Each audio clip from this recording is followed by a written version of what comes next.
Hello, everyone, and welcome to the Watchman Podcast, your go-to source for everything related to safety and community at Rollins Middle School of Arts. And I am your host, Deputy Slusher.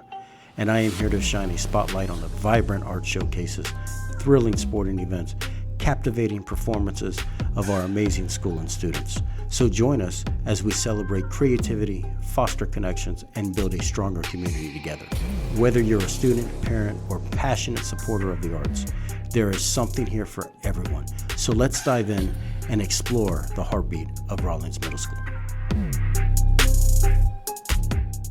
Hello, everyone. Deputy Slusher here, and I am so excited of our next guest on The Watchman.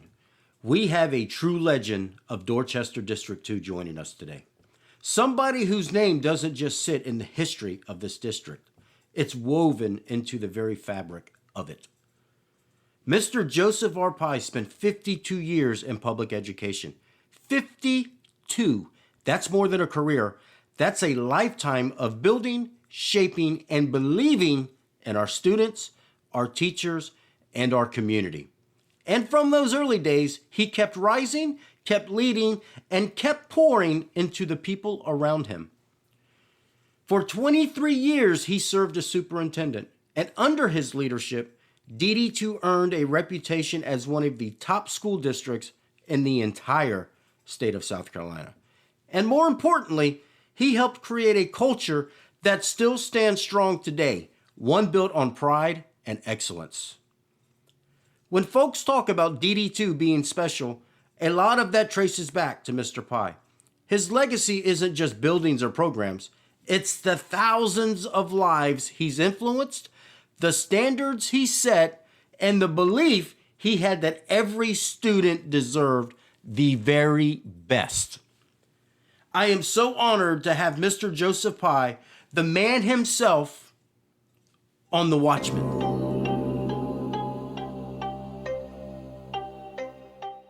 Mr. Pye, thank you so much for joining me on The Watchman today. I am so honored and humbled to have you with me. I really appreciate your asking me to help you out here. You were born and raised right here in the Low Country. How did growing up in North Charleston shape the man and educator you eventually became? It's a real long story, but make it short, I was just an average student at best. I did everything I could to have fun, and everything I could do not to study, not to take the right courses, and I just skimmed by until I was a senior, and I realized, what, I've thrown it all away. I need to straighten up. And so my senior year, I took all the heavy courses and had all A's. And after I had been a C student my whole life, I realized I had potential. And that's sort of how it turned on. And I had a guidance counselor who made me mad by saying I was not college material. And in spite of her, I went on and tried to, I was on the D's list. I did real well. And my family was, it was a hardship to send me to college. So I was under constant pressure to perform because I didn't want to let them down. I didn't want them to have wasted their money. So I would say that whole experience sort of transpired there. And all my friends were just like me, C students, have a good time type of student. And I wouldn't hang out with the brightest in the schoolhouse. But by the senior year, I was competing with all of them, and I was getting the highest scores on some of the tests, and all the teachers would say, the highest score on the tests, again, was Joe Pye. And everybody would look around these students like, wow, where does he come from? And so it was just like I caught fire, and all through college I did real well. And so and that's how I sort of got turned on to education. I enjoyed learning, and I realized that you have to have a cheerleader, and you have to have support to be able to reach your dreams. A lot of kids can't afford to go to college, but there was a will, there's a way. And then when you go, you got to, the partying stuff has to be secondary. You've got to go and be serious and get that education. And of course, that's what did it all. Is that when you knew this is what I'm going to make, this is my career? No, I had no idea. I always kind of had the background. I wanted to major in education, but I majored in business administration and marketing and personnel management.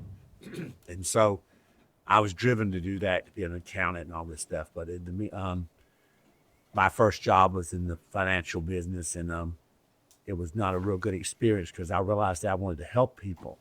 I didn't want to stick them with loans that they couldn't afford to do. I couldn't talk them into spending money they didn't have. And I realized, so I quit my job, and I went to tell my wife and she was a teacher at the former school that we grew up in. And principal saw her being upset and me telling her the news. And he came up and he questioned. He said, well, you don't need to be in the business world anyway. You're a gifted teacher. That's what you should be doing. I'm going, what? He said, you used to take over the class while you were a teacher, would come down and help us in the office. So I think that's what you ought to do. Let me send you out and student teach. I'm going, but I can't afford to go back to college. We're newlyweds and we need money coming in. I can't afford it. And so he sent me out that day. And my first day there in Charleston County at Alice Burney School, I was in the Teacher of the Year's class, board chairman, student was there. The principal student child was there. So these were all the movers and shakers. And they were in and out of my room all day long. And I was questioning, they don't think I'm doing a good job. It was just the opposite. That night I was offered the job. I was the last non-certified teacher to be hired in Charleston County. And talking about the non-certified teacher, if I'm not mistaken, you were the last non-certified teacher. As far as I know, because they'd already made the rule, and the only reason I got it is the people, and I knew the superintendent too. His son was my best friend. Okay. And he'd already told me that they passed the rule and they could not change it.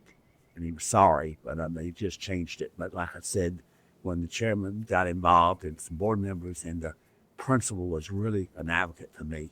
And I don't know what I did. The kids left to go home and just tear them about it. What a wonderful day they had. And of course, my whole philosophy had been all the way through school, I never felt I could measure up. I was always still tagged with that average thing. And I felt I had to keep competing with myself to do the best I could. And I was very successful, but I never would accept that. I never felt I could quite measure up. And I guess that's what drove me my whole career, was trying to always keep up. So were you trying to keep up with your passions, what you wanted to do in the public education? Is that what motivated you, or was it? What motivated me is once I got in there with those kids, I realized I'm a kid person and I'm a teacher. So you took on big responsibilities early in life, even returning home from college to support your family. How did those experiences build the foundation for your leadership style? Well, I guess that's why I decided how much I love kids. My sister is 20 years younger than me. And of course, my mother now, she was expecting the baby out. And of course, she was still trying to work, and she realized we couldn't have enough babysitting. And for my mother to continue to work and support me sending me to college. So that's why I left University of South Carolina and I came back to Charleston Southern. My last year, we need 21 hours to graduate. And so I finished school there. Of course, the blessing is that's when my wife and I, we've been friends. We've known each other since we were 6 years old. But we started dating, and that's how we ended up getting married. And of course, she's a school teacher, and that was a great influence on me too, because as I started out, she kept pushing me to do things, and she's very creative. And I didn't realize how creative I was. And that was my success as a teacher, was creativity. I did things no other teacher did. I taught reading in my science class.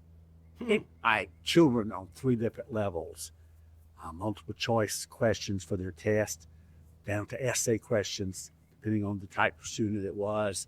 And my philosophy, my whole 6 years of teaching was no child will fail, and no child ever failed. That's awesome. I had children who had failed everything, and the parents would question, why do they have a B or a D? Because I motivated, it's 2 hours. That's awesome. That is extreme. I gave them what I didn't think I ever had. I felt like if I'd have had that push, I could have achieved much earlier. And I was blessed. God blessed me to be able to still overcome that and to grow into the roles that I had during my lifetime. But a lot of kids don't have that opportunity. Right. And so So we have to, in the education field, open those doors for kids. 100%. You started out teaching at Alice Bernie. right, and then at Rawlings Elementary before it became what it is known today. What do you remember most about those early years in the classroom? I know you just touched on some, but I see the passion. I left school at dark. I was the last person to leave the building every day, and I was the first one there the next day. I lived and breathed school. I get home, I get so excited planning the lesson for the next day. Of course, my wife had to help me. I'm like, is this right? And they had me teaching language arts, and here I am doing diagramming sentences and stuff like this. And I'm like, I'm good at this. I can do this. I remember doing this in college, in high school and college, and I see the importance of kids knowing how to put the pieces together to make the sentences and paragraphs and that kind of stuff. And then they put me in math, which was not my area. I had a hard time in math. But I realized that the kids did too, and somebody had to be an adult in the room, and so it's going to be me. I went back, and it was seventh grade that I had them do the multiplication tables. They didn't know them. So I went back to basic facts, addition, subtraction, multiplication, and division. And that's how I got them to be able to perform and to do. And we did it to song. So again, I was very creative. And that was the days before technology. Contest and things where the kids would just fight over a Tootsie Roll, little Tootsie Roll thing, treat that I give them. And they didn't realize how much they were learning. And I get so excited how well they would do. I get disappointed. I give a test, and the grades were so low. And then finally, when I started seeing the progress in kids were learning, I remember apologizing in the seventh grade to most of the parents that, I'm leaving the school, I'm going to Somerville, but I wish I could have done more with the child. I feel like I didn't do enough because this was not my area of expertise, but I did the best I could. Right. And so it was, but they then bragged and said, listen, this is the best my child has ever done. And they love math now because of you. And I'm like, you're kidding. So moving from the classroom and your passion teaching fifth, sixth, seventh grade, you left and you just mentioned about Somerville. And I know there's an elementary school that is probably dear to your heart, and that would be Flowertown Elementary. And Rollins. In Rollins. Talk to me about Flowertown Elementary. Well, first of all, I was named assistant principal. I did not apply. I've not applied for any job except my original teaching job at Rollins. All of the jobs I was really forced to take. They called me and told me, you will be this and you'll be this. And so I was at Newington to open up Newington as an assistant principal. Okay. And I, to be honest with you, that was not my favorite job. I felt like I was spending so much time with discipline and those kinds of things and books and all the minutiae, and I didn't have a chance to enjoy kids, but I started the first gifted program in Somerville. I started at Newington called the Dolphins. And it was a great program that I just enjoyed. Then I realized again, I missed teaching, so I was going to leave. I went to talk to the superintendent and told him that I wanted to go back to Rollins. They had an opening at Rollins. I wanted to go back. Administration was not my thing. I had a business degree and all that other stuff, and I only got my master's and all that. He said, well, we're opening up Flowertown School, and the board wants you. I said, well, I don't want it. And it's going to be K through 3. 2, even though I did my student teaching in second grade, even though I taught 5th, 6th, and 7th, I student taught in second. I'm going, I'll tell you now, I can't get that low. You got to know a little something for me to build on. But I mean, it's hard to teach a child to read, and they don't know the ABCs. I mean, you say A, B, C, D. Now you come back and tell me, and they go A, F, G. That's not correct. And so I was frustrated by that, but I did it, and I realized then that I was a very teacher-oriented person, and I wanted teachers to have what I necessarily did not have, and what I had at Rollins. I wanted them to have the same thing. Right. So I emulated the principal I had at Rollins, and great inspiration for me. And Mr. DeVos, the superintendent, was a great inspiration also. He rode me And like I said, I never thought I'd measure up. I thought it was going to fire me ultimately. He came and said, why did you do so and so? I said, Mr. Boast, because this is the right thing to do. Well, some of your teachers have complained, and they love you to death, and they're not going to tell you that they're disappointed, but they don't understand why you want to do this. That's because it's not right to do. It's not the best thing for children. Right. And I'm not going to do it. So I was to the point that I could go to Rollins any day. I already had my job at Rollins. So you were ready to go back. Like, So if it didn't work out, I'm going the first back. time, if you don't like it, then guess what? I'm out of here. 'Cause I didn't want to be here in the first place. But after about the second or third year at Flowertown, I finally gave in and told the teachers, listen, y'all know a lot more than I do, and I'll quit trying to lead you. You're going to have to help lead me. So we became a team, and that's when I realized the importance of team. It started at Flowertown. We were a team, a solid team. There was no weak link. Correct. I can tell them, I mean, I'll never forget this story. I said, if we have a teacher that come in here and pass out drunk on the thing, nobody's going to ask any questions. Nobody's going to say anything to anybody. You're going to help pick her up, and you can get her into a private space, and we'll take care of her health-wise after that. Do you understand? We are a family, and we don't talk our business outside. 100%. We're the best school in Somerville. You're the best teachers. I'm the best principal. That was my philosophy. And we're going to be the best. Everybody else is trying to catch us, which they did. We were the best. We're the best elementary school in South Carolina. Yes, it was. We're number one. Right, because if I want to say, you guys won the Palmetto's, We were the first school to win it. the in Low Palmetto's Country. Finest in the Low Country at Flower Town. First one. And I became a judge, and as superintendent, I had 10 schools to get. What did that How many times? what did that recognition mean to you though when you got it? After listening to what you just said, the struggles, the teamwork, building a team, having people buy in. I think teamwork though sometimes it's bordered on trust. It's just like a team in sports. You work hard, you practice, but what is the ultimate thing when you win the national championship and you're holding that trophy? You know now why it was worth it, and you know what it took to get there. Right. So I didn't have to preach anymore after that. The teachers knew we were going to be the very best. The way they dressed, I was the only school in the district that had really a dress code. My teachers weren't allowed to wear shorts, and were discouraging wearing the pants. They would wear dresses and skirts and things, and they would go, Mr. Powell, we're on the floor with these little kids and stuff. We can't do this. I said, when you're at Flower Town, we're going to be the very best. When people walk in here, they're going to see, without a doubt, this is a school different than anything we've ever seen. Right. And that's what parents would tell me. The only negative I ever got, and that was several things we went for accreditation, I guess, and we were going for Palmetto's Finest, and they interviewed the parents. I'd ask, was there a concern? And Mr. Pye, there's an overwhelming concern. The parents want Flowertown to go into 12th grade.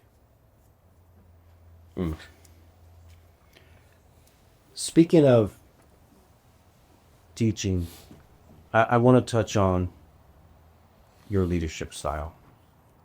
Coming from as a teacher in a classroom, what you did with Flower Town, the awards, the recognition. You spent over 5 decades in Dorchester District Two. All right, it's all about teamwork. My leadership style is shared leadership. I finally realized you surround yourself with the very best, and you motivate them to rise to a high level. And as they rise, they're taking you up. Correct. I found myself I had a cabinet of 24 when I left. I probably was maybe I might have been 15th in my knowledge level of the group. Mm-hmm. I had a powerful group, and they led and helped me, and we made joint decisions. We celebrated together, and we cried together. Mm-hmm. And we get up and we said, listen, we're not having this. In other words, never will I be confronted with this again. And so y'all will have to help me through this. So we did everything together. And I think it's that sharing that leadership, giving everybody else a voice. For making decisions, I'd include my parents. I actually had my students in second grade. I'd call a meeting with them, and all the teachers had to stay in the room. I'd call them in by pods, and we voted on, I got some money one year, a pile of money. Of course, PTA raised a lot of money. And so I decided we need some playground equipment. And the teachers didn't want that. They wanted other programs, and they wanted other things. The music teacher wanted this, the art teacher wanted that. They all wanted to spend the money individually. And they all wanted like $1,000 a teacher to buy stuff to hang up in the room and stuff like that, $2,000. I'm going, no, we're not. This is a pot of money, and I got to buy something that's going to last. And why are we here? We're here for the kids. Right. Look at our playground. We got the worst playground in summer. We're the top school. We got every academic program known to man. We are an academic powerhouse. Yes, we are. These are young children, and they need to have fun. So I'm buying equipment. So I call the children in, and they picked. I do the slides of all the stuff, and they picked all the stuff, and I spent every dime on them. That's awesome. It's so inspiring. It's so inspiring. It really, and sitting here talking to you, I see the passion. The passion is still there. I see it. You can't hide that. So as superintendent for 23 years, you built a district known across the state and the country for excellence. What do you believe made DD2 so special under your leadership? We put children first in all our decision making, and we did it as a team. Everybody was involved. We were all on board, just like you were here with your team doing this filming. That's what I was surrounded by. Our whole goal was always focused on the kids. We'd start out with the teachers, we'd spend the money on something other than playground equipment. They soon realized we're doing what the children want. Miss Pye second graders can't make that decision. Sure they can. Does anybody ask them? Right. These kids will tell you what they want. Yes, they will. But they picked a sliding board, and I was disappointed. So I said, I'm going to surprise them. So I got the biggest sliding board you could buy, the tunnel, and you go in through the thing. And so we went to showcase it. We took the tarp off, and the kids were all outside. They didn't know I was in there. I slid down the slide first, and the children were like, wow. It's great.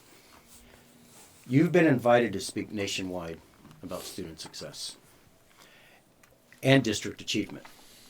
What messages were most important for you to share with educators across the country? Well, first of all, you've got to have teachers who are committed and teachers who have that philosophy. That was one of my successful things too.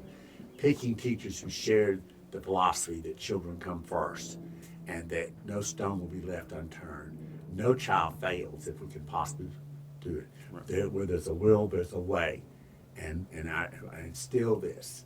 And I celebrated every time there was any kind of success. No matter how small, we celebrated it. I bragged on them. People, everybody's envious of us in this district. We're leading Dorchester too. I go to my evaluation, and I have one of the assistant superintendents, Ms. Pye, you're doing a fabulous job, but we think you might be a little too competitive. The other superintendent said, well, why do you think's driving our whole district is his competitor? They can't keep up with the man. And she said, well, that was it. They feel inferior to you because you keep doing all these things. I said, well, they can do the same things I do. And so 100%. She said, well, like one of the elementary schools, I said, one of the elementary schools has got a zoo, a petting zoo. I'm thinking, well, that's great. The kids are eating it up, and it's a wonderful thing. Why didn't I think of that? I didn't think of no petting zoo. Of course, teachers had to maintain the pens and all that. I'm thinking teachers don't need anything extra on their plate. So I come back and I announced to my faculty, I said, please tell us we're not going to be doing a zoo. I said, oh no, we're not doing a zoo. Barnum Bailey is selling out some stuff. I'm buying a big tent. We're going to do a circus theme here. We're going to put a circus on this campus because I had 10 acres next to the campus that was not occupied. And of course I was joking. We ended up putting in an environmental park. And we had the trees labeled and it was old mud bike trails and things. Right. In 2012, you were named South Carolina Superintendent of the Year. What did that honor represent you personally? That I had made it. But you made it because of a team? Yes.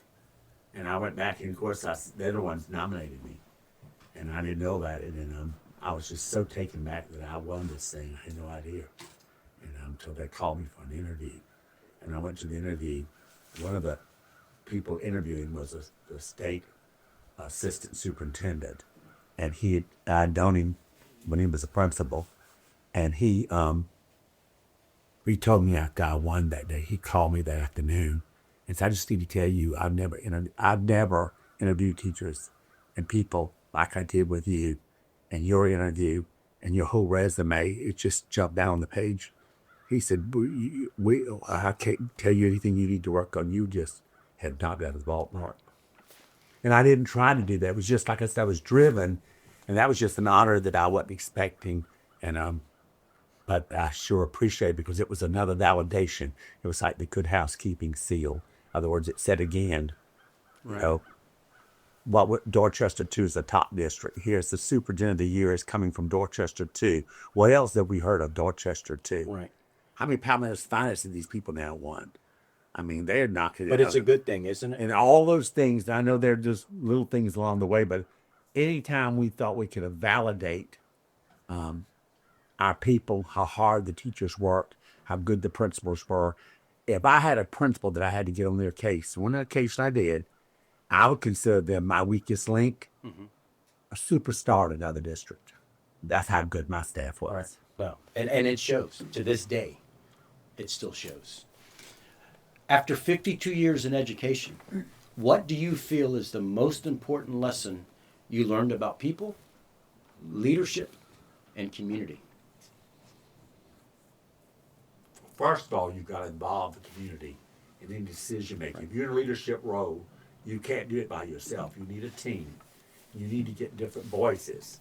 And then you try to get the best solution. It may not be what one group wants. And then you got to be able to sell to that group why you made that choice so they can buy into it too, because you got to have buy-in. And then the buy-in fuels selling to other people, and that's how it makes it work. So it's, again, the team, getting people involved, getting people engaged, getting people to want to do it, not because they're forced to do it, Right. but we want to do this because this is the right thing to do. We got something good going on here. We need to get it out front and need to encourage this. When the school had all the good publicity, I never had to worry about an opening for a job. If I had one opening, nobody ever quit on me. They had to retire.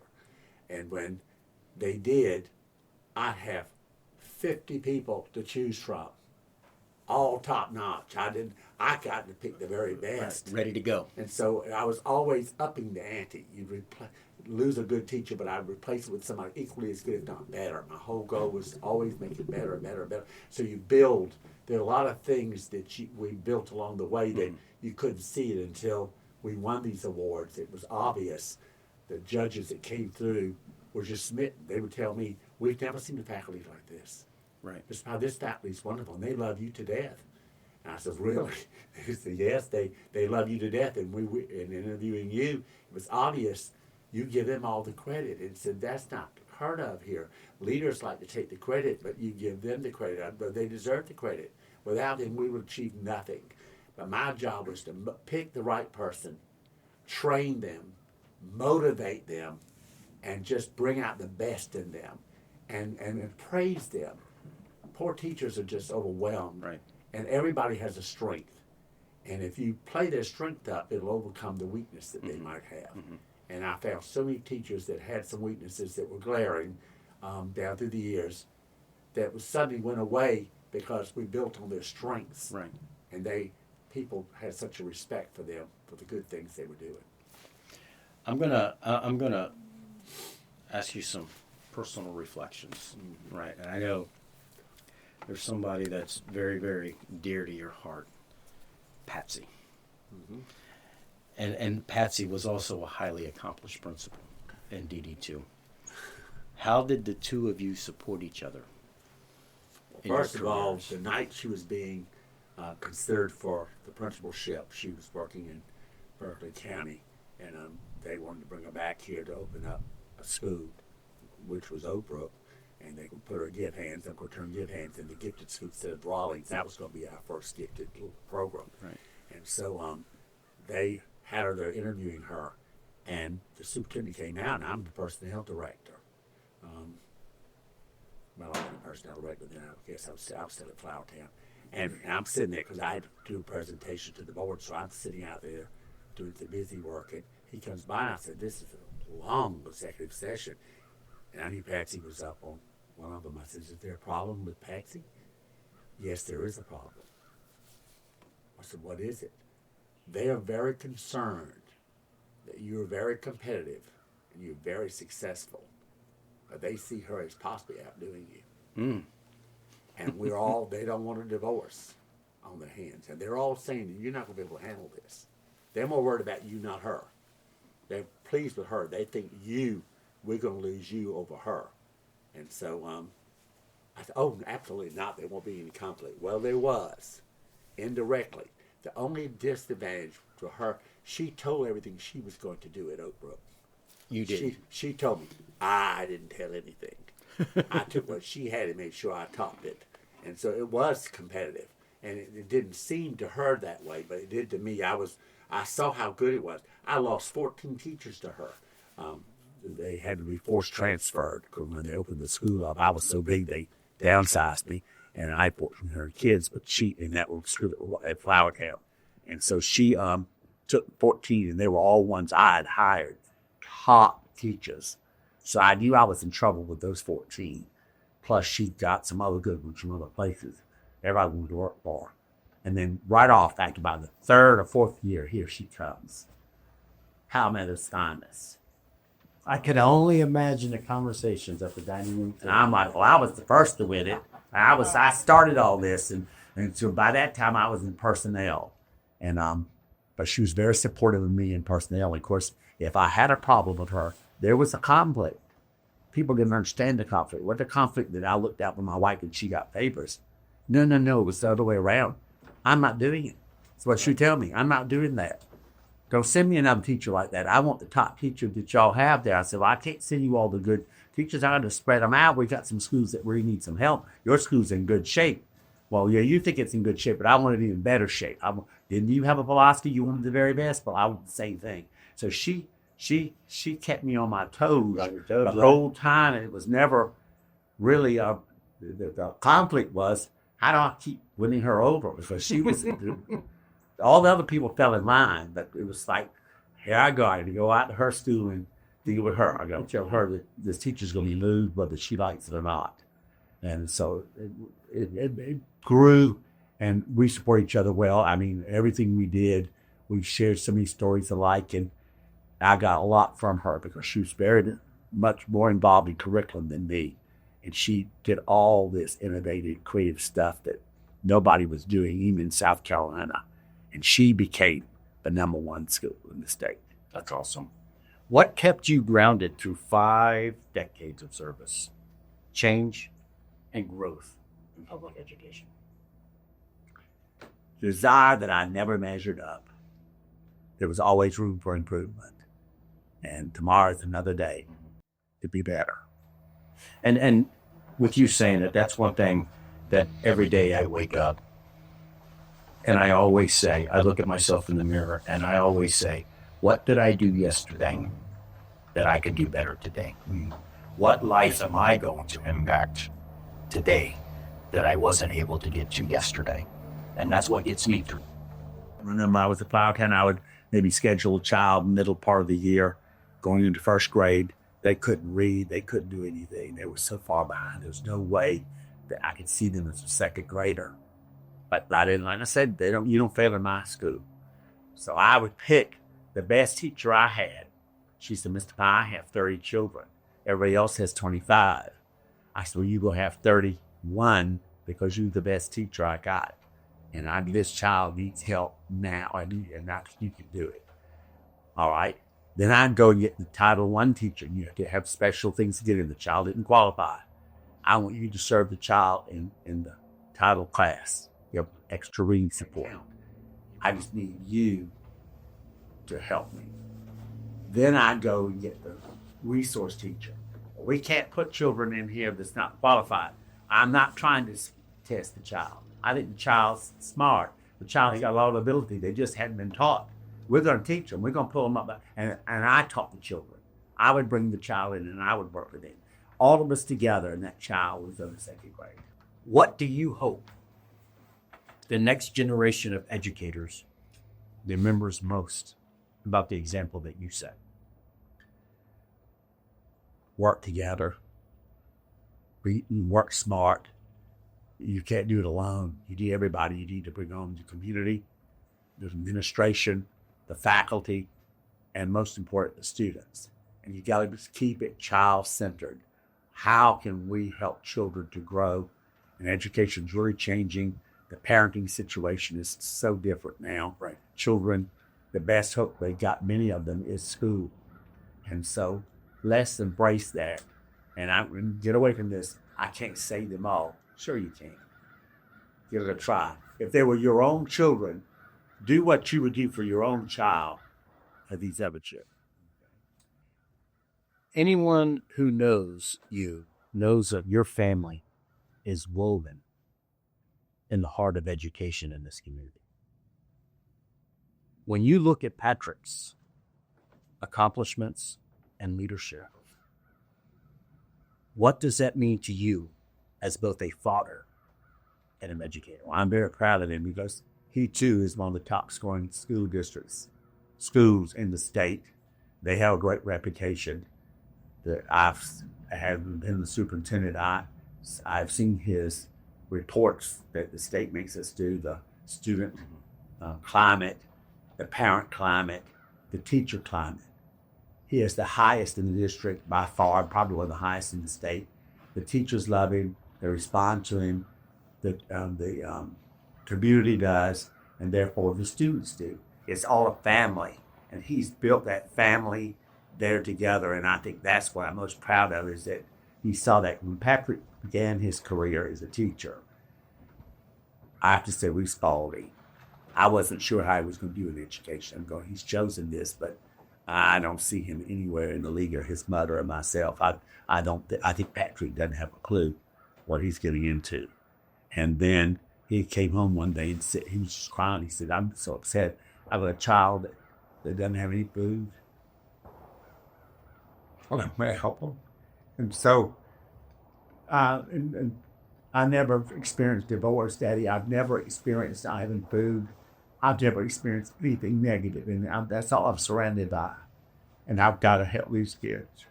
That's my duty of life. That's impressive. That's impressive. When you think about the values you tried to model, hard work, humility, service before self, what moments stand out where you saw those same things rooted in? So proud. I would tell my wife, I said, can you believe this? Can you believe this is Patrick? I mean, we raised a small child. And I mean, he had everything he could want. But I'm questioning, did he have the stamina? Did he have the wherewithal about him to be able to get down and be committed and stick to something? He is very much in his golf day. He's very committed to Yes, golf. he is, and I've been out there with him. Golf is not going to get you anywhere. You've got to have a career, and you got to be good at it. And Patrick too was a business administration major, but at the last bit he minored in education, so he was able to get certified too. But he grew. I saw him grow every year as a teacher. Those first couple of years that he was a technical person at Greg, and how much he enjoyed it. The comments the principals would make to me about him, and then the board made him assistant principal. They didn't even leave the room. I had nothing to do with it. I didn't push it one way or the other to discuss it with anybody. They wanted it. And same thing when they made me principal of Rollins. I was asked to leave the room and tell my wife, any of my family members, and I had to have an assistant superintendent or someone else in charge of them. I could not evaluate them. Right. If I have a negative that I worry about with Patrick is I wasn't probably supportive enough as he began his career as principal at Rollins, because I didn't want anybody to say it was a conflict of interest and that I done the thing. So I stayed out of the school. I probably visited twice. I've been to all the other schools dozens of times. I went to Rollins maybe twice. I was very careful that people didn't see me just walking around with Patrick fraternizing. But again, he's a principal. I did it with all the other principals, and that wasn't fair to him, Right. to do less than that. But so that would probably be the only thing I would have done differently. But again, it's worked itself out, because I think it taught him to grow up and be independent on his own. And he didn't need me for anything. He rarely ever asked me for advice. And we had a rule in our family when we were together. Let's don't discuss school, Patrick. I don't want to hear about that parent that gave me fits at school. I don't want to hear about the child that did something crazy they should not have done. I can't handle it. I can't fix it. And as superintendent, special roles, I don't need to know that because I have a need to fix everything. And I can't be in your school meddling in your business. So y'all need to know how to handle it. And so he would consult with his mother about different things. And she wouldn't tell me, but I'd find out, Peter, so what was all that about? Well, when were y'all going to tell me about this? Well, you one with the rule. We don't discuss school business. I'm here to tell you, I get to watch and work side by side with Patrick daily, every day. And I can see, in speaking with you today, the values that, I mean, it's every day. I mean, he's there before anybody. He's sometimes the last ones to leave. No kid is going to be left behind. It's just to sit back. Yeah, I'm the law enforcement side, but to sit back and just look at an educator that is so passionate about what he does, and living in a household and come up with somebody as competitive as his father, right? To see him at school every day, putting his name on something, putting his mark on it, is truly, I'm here to tell you, it is very, very humbling to watch. Well, we occasionally, something happens, he does something at the school, something different, and my wife and I both comment, can you believe this? He has just grown leaps and bounds, and he has. And you said something that I probably had not mentioned enough. And I know that shared leadership style and bringing people on board and being a motivator, all those things are important in a team player. But the most important thing, I think, to success in any profession, particularly education, is passion. And that's what he does have. If you've got a passion, it drives you, just like I told you about his golf game. It's a passion to do that. So he's going to do it no matter what. Well, he does his career the same way, and not everybody's that way. A lot of people in it for the money. Of course, it's in education, but they're in it for everything else, and they're not satisfied. Patrick, I'm sure, has a lot of opportunities to lead, and he could make a lot more money doing good things because he's very gifted in technology and other things. But he loves Rawlings. He loves what he does, and he'll probably be there forever.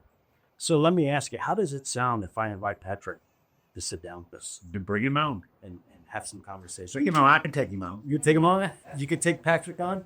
We'll have Patrick down and we'll ask him some questions. How does that sound? All right. Hey, Patrick, how are you? I'm well, Deputy Slusher. So listen, Patrick, you grew up watching your father dedicate more than 40 years to Dorchester District Two. What was it like as a child seeing that level of commitment up close? How long do you have? No, it was an interesting. I'm an only child, and so both my parents were. When I remember growing up, they were both already at a high level. They'd already made it to principal growing up, and so that was just the life that we lived. And I didn't always understand it, the late hours, the weekend commitments, and things like that. Not at a really young age, but I grew to understand exactly what that was about later on. And I guess just watching, well, both of them. My mom's a distinguished principal as well. Has won a lot of awards, so Dad gets a lot of the attention, but Mom has definitely made her mark on education and has been the backbone of the family, certainly, and keeps things going here. But I guess it's, for me, watching the work ethic and the dedication that they had to the field of public education, because it's selfless and it's tireless, and they had a passion for what they did, and super competitive also. Back then there were only 3 elementary schools that were the top tier schools, and Mom's not going to like this part, but Flowertown was number 1. Somerville Elementary was number 2, and her school, which was brand new, up and coming, was number 3, but it did not stay number 3 for very long. But it was very competitive in the house. It was in a positive way, not anything negative, but I got to be around a lot of conversation, a lot of professional conversation at a young age, and see how they interact. And I guess I've always been impressed with the keys to what I believe were to their success, which was surrounding themselves with talent, hiring the best and brightest out there, and keeping that talent. And that's by just treating people the right way, treating people with respect, validating what they do, and that just right there creates organically a high level of morale in the school building. And so they do that in such a effortless way. And so I strive to try to do those things in what I do based on what I saw from them, because I certainly do not know all the answers to everything at all. And I believe in the team approach, and I learned this from them. And you hire the best and the brightest. You work together. You make a decision that everybody can get on board with, and that's how you can be successful. What's something about your father, maybe something most people wouldn't know, that had a major impact on the educator and person you became? Well, I don't think there's any secrets behind his career. We've if you went to any of his retirement ceremonies or anything like that, a lot of it has been talked about, all of his awards, all of the things that he's done in the public eye. And there's many things that haven't been out there in the public eye. There's just kind of the way that he's treated people over the years. And the school that he was at Flowertown, he created a family atmosphere. They're very, very tight-knit. I think if you were to ask him any job that he could go back and do again, I think he would pick that one, principal of Flowertown. And teacher at Rollins. Teacher at Rawlings. He had more influence at the superintendent level. It's not as tight-knit as like a school building, but he also tried to build that sense of community and family in a much larger circle at the district office. And I think that kind of sets him apart from others. And if I can, I'd like to digress real quick. I think I'll kind of connect the dots if I share just a little personal story. Going back to like the late 80s, it had to be like 1987 or 1988, something like that. I'm sitting at Flowertown Elementary School as a second grader. Of course, Dad is my principal, and I'm in Miss Rosemary Ward's second grade class, and there was an assignment. I don't even remember what the assignment really was, and I had to write this thing. Of course, my handwriting's pathetic, and so but I write this document, and it was my favorite person or my favorite relative or something like that. And so I wrote this document, and so I wrote it about him. I wrote it about Dad. And it says in there, I recently reread it so I could try to remember all the bits and pieces. And it basically says that I want to grow up to be a principal just like my dad. And I think he's the best principal in the world. And it says in there, I know a lot of principals. And it even says in there that Dad may try to get a job at the district office. I hope he becomes superintendent one day. Well, it's as ridiculous as that sounds, you fast forward all these many years later and look at those things. And that document got filed away in a scrapbook or something like that. But some 25 plus, maybe 30 years ago, my mom pulled it out and framed it, and it hung in Dad's office. I don't know if it was in there as a personnel director, but I know it was in there when you were assistant superintendent. And it was in there until you retired. So I think that kind of speaks to that influence. I mean, the influence that he has had with being a mentor, a great leader, and just a fabulous person. One quick thing, when I was personnel director, Patrick would go with me, and I'll never forget, we went to Boone, North Carolina, to Appalachian State to recruit.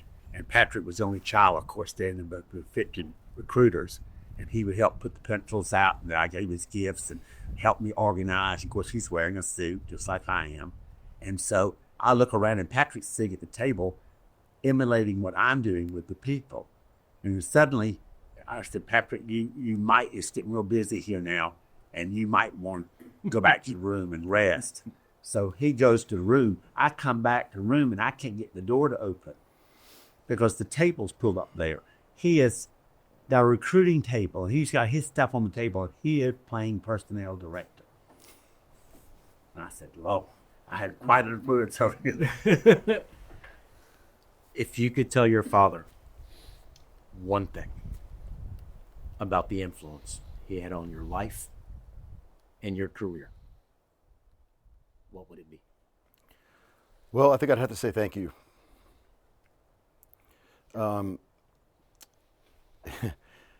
Not only just for the influence professionally, but also personally. it wasn't always easy growing up in my house. It was very loved, but it was also some tough love in there, which I look back on now and I greatly respect and appreciate that. I needed that extra direction and coaching, or else there's no telling what in the world I would be doing. I certainly wouldn't be doing the job that I'm doing now. And so I would like to say thank you for that and for his many years of service. It's so commendable and admirable, and I'm incredibly proud. He names Bill Reeves, the former superintendent, who Patrick played golf with and who was responsible for Patrick doing teaching at Union. Patrick was going to Berkeley County to student teach. They'd already told me. They didn't tell me what school it was going to be. And I told him I didn't want him in Dorchester, too. I felt he needed to be in a different district and see what it was like. And, of course, Bill Reeves comes over to me and was almost ugly. What's this say about Patrick going to Berkeley County? That looks terrible. You know, here you are, a longtime employee in our district, and our district's not good enough for Patrick. I said, well, it could be a conflict. No, I'm not even sure he's going to cut it in education. He says he wants to be an educator, and I think he doesn't have a clue what it's going to take. He's going to have to really dig to get where he needs to be. And Bill Reeves said, he'll be just fine. Remember how you started out? You didn't even have a degree, did you? I said, no, I did not in education. And you made it. He said, so give the boy a chance. And so he says, I'm calling now, and he will be at Unington Elementary. Well, he had gone to school too, to Flowertown. So that was a good place to have been because he met some wonderful teachers there and was able to get some good training, good backbone before he went over to Greg and realized maybe he was more cut out to be a middle school teacher. And that's how he got into middle school. And of course, when he'd come home, those first couple of years of teaching, as he began his teaching career, he would tell us about the different stories. And of course, you know, the ones where the kids were struggling, needed support, no food in the house, and how upset he was that he went out with the guidance counselor and assistant principal, and the assistant principal was railroading the mother with a finger in her face. Your child's not doing their homework, they're not doing this, they're not paying attention, not doing all this. And the woman breaks down and cries, and the assistant said, you mind, and Patrick's with her, if we come into your house, you come in, she was embarrassed. There's no place for the child to do homework. There's no place, a table or anything. In the cupboard was one canned good. No bed, except on the floor, a mattress on the floor. The father just up and left them. And the mother had no job, and they were completely out of money and everything. Of course, Patrick was over himself. He said he was on his own. I had a board member call me and said, I'm giving Patrick $100. Well, I said, Patrick, my Patrick? What do you mean you give him $100 for what? She said, the student that's having the problem. I said, yeah, I'm going to help him out with it too. And she said, no, well, all of us are. He's asked all the board to help. So already out front, who would have the nerve as a second or third year teacher to check with all 7 board members and ask them to contribute to this fund to help this woman?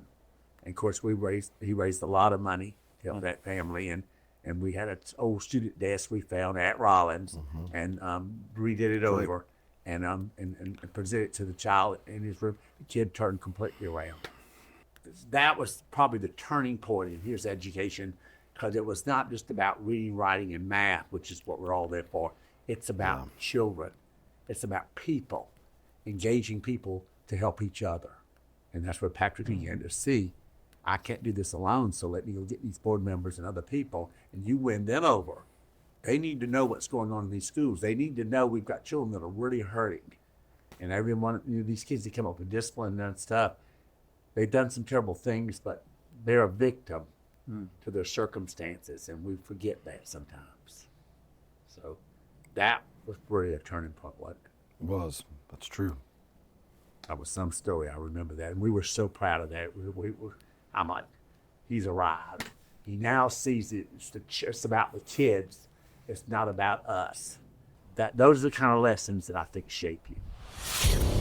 As we close out this episode of The Watchman, I just want to take a moment and reflect on what we've heard today. Sitting with Mr. Joseph Pye and his son Patrick, you can feel something deeper than titles, accomplishments, or awards. What you feel is a legacy, one built on consistency, compassion, and a lifetime of showing up for others. 52 years. Think about that.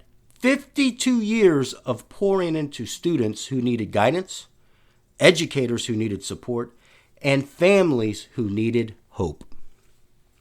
52 years of waking up every day and choosing to serve.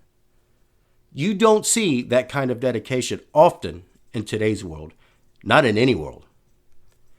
And when you hear Patrick speak about the man behind the superintendent's desk, you understand something important.